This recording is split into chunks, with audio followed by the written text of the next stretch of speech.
being president has been the honor of my life. In his final UN address, he talks about defending Ukraine and how he did NATO and all this fun stuff. You know, it's a laughable prospect from Biden, considering that he is doing the exact opposite of defending Ukraine in defending Israel. So let's hear what he had to say. We also need to uphold our principles as we seek to responsibly manage the competition with China so it does not veer into conflict. We stand ready to cooperate on urgent challenges for the good of our people and the people everywhere. We recently resumed cooperation with China to stop the flow of deadly synthetic narcotics. I appreciate the collaboration. It matters for the people of my country and many others around the world.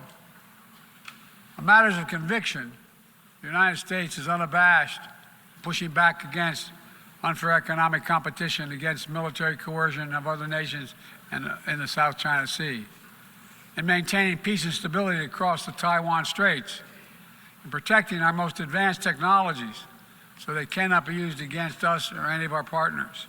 At the same time, we're going to continue to strengthen our network of alliances and partnerships across the Indo-Pacific. These partnerships are not against any nation. They're building blocks for a free, open, secure, and peaceful Indo-Pacific. We're also working to bring greater measure of peace and stability to the Middle East. The world must not flinch from the horrors of October 7th. Any country would have the right and responsibility to ensure that such an attack can never happen again. Thousands of armed Hamas terrorists invaded a sovereign state, slaughtering and massacring more than 1,200 people, including 46 Americans, in their homes. We did NATO! We did NATO! Israel has a right to defend NATO! Hamas, Jack, look alive! 40 babies, Israel. Hamas.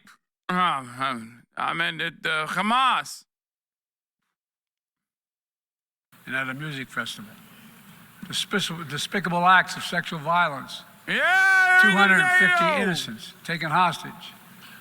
I saw the babies lit on fire with kerosene, Jack. I saw the beheaded babies, decapitated babies.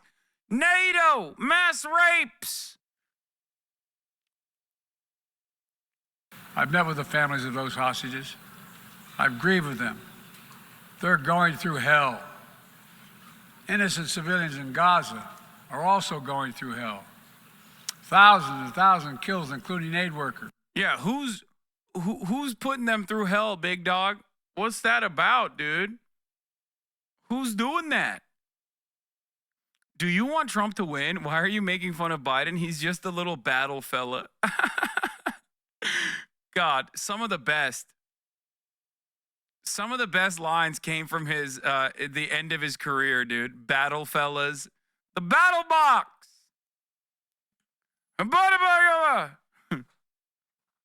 I did NATO. AUKUS, Jack. I did Five Eyes. Five Eyes.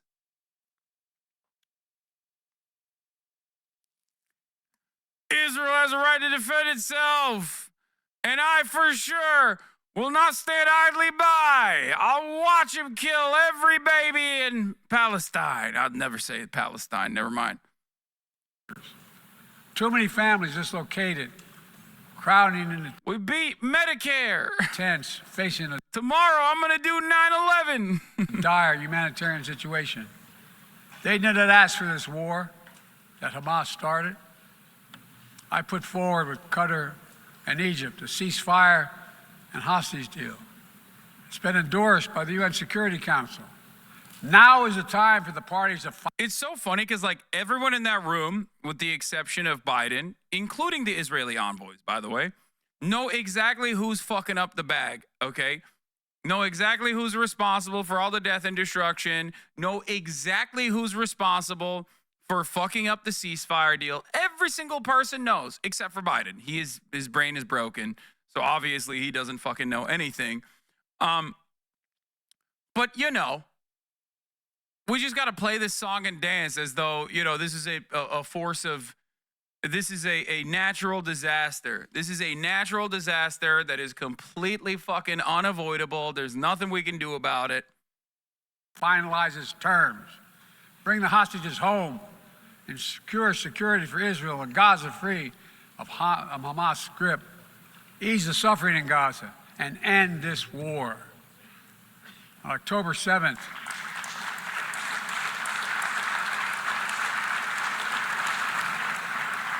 since October 7th, we've also been determined to prevent a wider war that engulfs the entire region. Have you? Have you been determined to prevent it? Have you? Because I don't think you have, dude. You haven't done a good job at all about that if you have been. I mean, you're either the biggest fucking dumbass on the planet or you're just lying. And I think it's a bit of both, okay? I think it's a bit of both. He's both a dumbass because his brain is leaking out of his fucking ear, and he also simultaneously is lying. He's serious. He said, "Hanibada bubada, hanibada bubada." Because honestly, if you were trying to stop Israel from escalating broader conflict, okay, you probably shouldn't be giving them weapons, giving them political cover at the UN Security Council and at the UN General Assembly. You probably shouldn't be, I don't know, sending your fucking troops and giving, using American resources further beyond like the $18 billion worth of weapons you've given to Israel, but also past the $18 billion using American surveillance to give Israel new targets to bomb.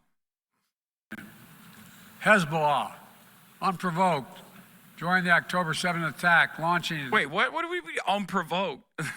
No, that shit was not it was definitely provoked, okay? Rockets into Israel. Almost a year later, too many on each side of the Israeli-Lebanon border remain displaced. Full-scale war is not in anyone's interest. Even if the situation has escalated, a diplomatic solution is still possible.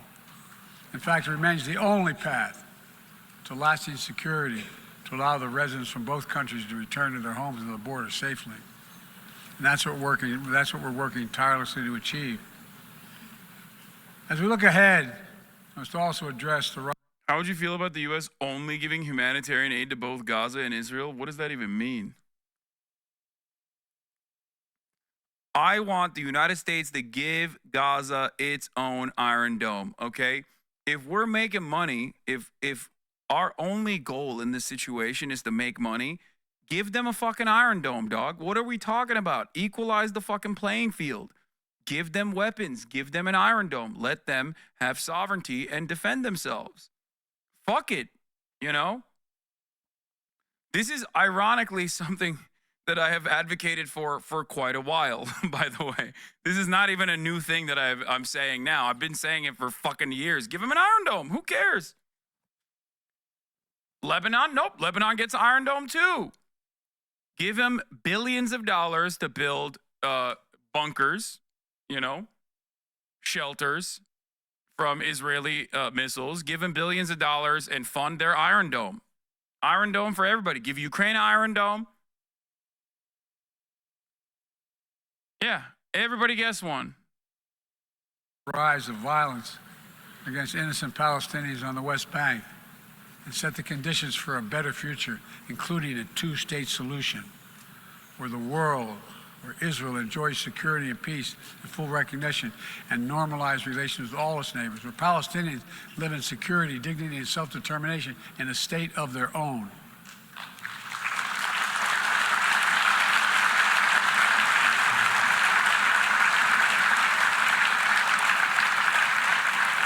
Progress toward peace will put us in a stronger position to deal with the ongoing threat posed by Iran.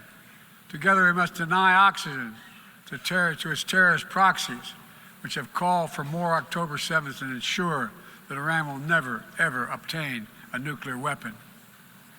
Gaza is not the only conflict that deserves our outrage. In Sudan, a bloody civil war Wait, Gaza is a conflict that deserves our outrage? So, like, are you saying that Israel deserves outrage? What's going on? I mean, I have a lot of mind on what Israel deserves. We won't get into that, of course, but I don't understand it. Like, who are we outraged by? Who are we supposed to be outraged by, man? Who's doing the bombing, dude? Should we be more outraged at the Palestinian babies that are dying under Israeli bombs? Is that what it is? Well, American bombs that Israel is lobbing their way? Yeah. Unleash one of the world's worst humanitarian crises. 8 million on the brink of famine. Hundreds of thousands already there. Atrocities in Darfur and elsewhere. The United States has led the world in providing humanitarian aid to Sudan. And with our partners, we've led diplomatic talks to try to silence the guns and avert a wider famine. The world needs to stop arming the generals, to speak with one voice and tell them, stop tearing your country apart, stop blocking aid to the Sudanese people, end this war now. He's not even getting, like, decent applause. Let me close with this. Even as we navigate so much change, one thing must not change. We must never forget who we're here to represent. We, the people. These are the first words of our Constitution, the very idea of America. They inspired the opening words of the UN Charter. I made the preservation of democracy the central cause of my presidency. By the way, even with Sudan, okay, I haven't really covered it that much, okay? But with respect to Sudan, here is Congresswoman Sarah Jacobs, who is correct on the issue, okay? Biden also could make a fucking phone call and stop that shit dead in its tracks as well. Congresswoman Sarah Jacobs from California 51 says, in today's meeting with the UAE President Sheikh Mohammed bin Zayed Al Nahyan, I urge President Biden to use our considerable leverage to get the UAE to stop funding the RSF and prolonging the war in Sudan. The continued death, destruction, and suffering in Sudan is preventable. Okay? When you are the global hegemonic superpower, you have access to either side, okay, of any conflict. In this circumstance, you could absolutely just be like, UAE, what the fuck are you doing? Stop.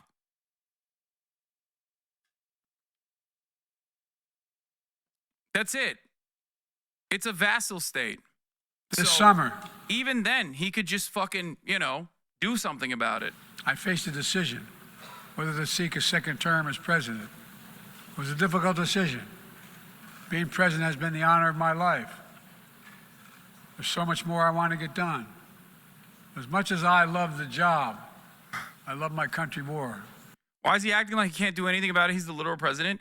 This is also ironically, this is also one of the things that he could unilaterally decide on, okay? Even by making phone calls, okay? This is not something that even requires fucking congressional approval, okay? This aspect of foreign policy is directly in the hands of Joe Biden. He could do this. He could do this on his own. Same with Israel, okay? He could do a lot of things as the president, but like this is one of those instances where he could personally just do whatever the fuck he wants.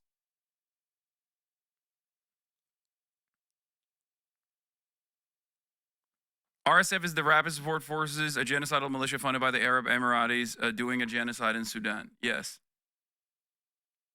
So when he goes, someone's got to do something about Israel. Someone's got to do something about Sudan. It's like, no, dude, that someone is you, okay? People elected you to do something about it, The fuck do you mean? I decided after 50 years of public service, it's time for a new generation of leadership to take my nation forward.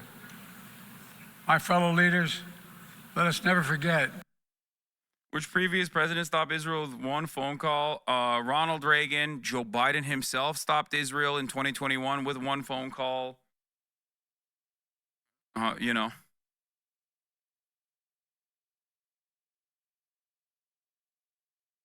Yeah, someone called the president. We got to do something.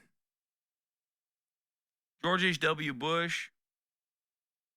Thoughts on Israel escalating in Lebanon sharply to make it more confusing the call for an arms embargo to average people? Wait, what? What do you mean?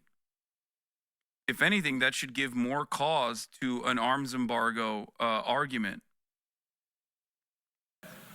Some things are more important than staying in power. It's your people.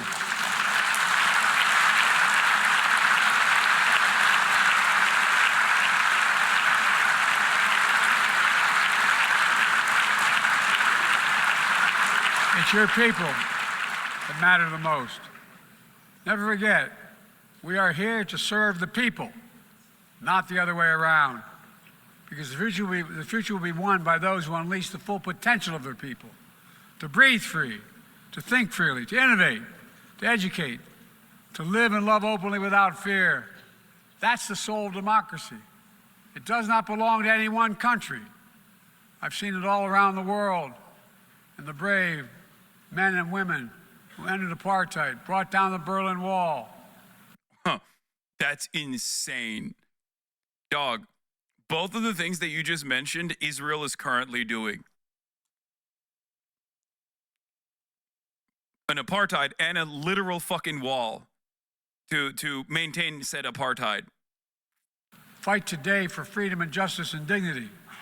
We saw it, that universal yearning for rights and freedom in Venezuela, where millions cast their vote for change that hadn't been recognized. But it can't be denied. The world knows the truth. We saw it in Uganda, LGBT activists demanding safety and recognition of their common humanity. We see it in citizens across the world peacefully choosing their future. From Ghana to India to South Korea, nations representing 1/4 of humanity who will hold elections this year alone. Evangelical hogwatch cringe later. The power of we the people that makes me more optimistic about the future than I've ever been. Since I was first elected to the United States. East-West Germany was not an apartheid? No. He was talking about apartheid South Africa, bringing down apartheid South Africa. And then he said bringing down the wall. I think one of the funniest flubs from the American State Department was when they immediately recognized the new Venezuelan government, which stopped every other Latin American, and I told you this was going to happen, okay? Remember when the Venezuelan elections took place? And, there was definitely some inconsistencies, and obviously Maduro's popularity has dipped tremendously from day one, and he was mostly riding on the Chavistas and Chavez's popularity for his entire fucking reign. And the moment that America fucking stepped in and was like, we recognize the new Venezuelan leadership, every other fucking country in the region, every other left-leaning country in the region that previously were like, hold up, let's take a look at the fucking results of this election, okay, immediately went, all right, never mind. Fuck it. Yep, nope, Maduro is the guy. Sorry. And that was because America was like, nope, this is not correct. This is incorrect, actually. We know Maduro is not the president. We know that he wasn't democratically elected. We recognize the new government. And as soon as that happened, even before Office of Americas, as soon as that happened, all of that conversation stopped dead in its fucking tracks. Don't you think Israel likes Lebanon is a bit disrespectful? I think what's disrespectful is coming to a fucking streamer, coming to one of the only fucking internet communities that actively talks about Israel's genocide and hyper-focusing on the optics of the way that I title, because, thinking that is a larger issue than the actual issues that I'm speaking on, thinking that this is a valid criticism. That's what's disrespectful, in my opinion, What do you want me to do? There's a limited amount of fucking words and letters that I can use in a Twitch title. Do you think that that is disrespectful? Taking away space, time from the actual conversation that we're having so we can focus on your aesthetics-based, optics-based argument? What's more disrespectful, you think? United States Senate 1972. Every age faces its challenges. I saw it as a young man. I see it today. But we are stronger than we think. We're stronger together than alone. And what the people call impossible is just an illusion. Nelson Mandela taught us, and I quote, "It always seems impossible until it's done. It always seems impossible until it's done." My fellow leaders, there is nothing that's beyond our capacity if we work together. Let's work together. God bless you all, and may God protect all those who seek peace. Yeah, he was going to say, may God protect our troops. Is wild that he's quoting Mandela? Yeah. I wonder if he'll quote Mandela when Mandela was talking about Israel being in apartheid.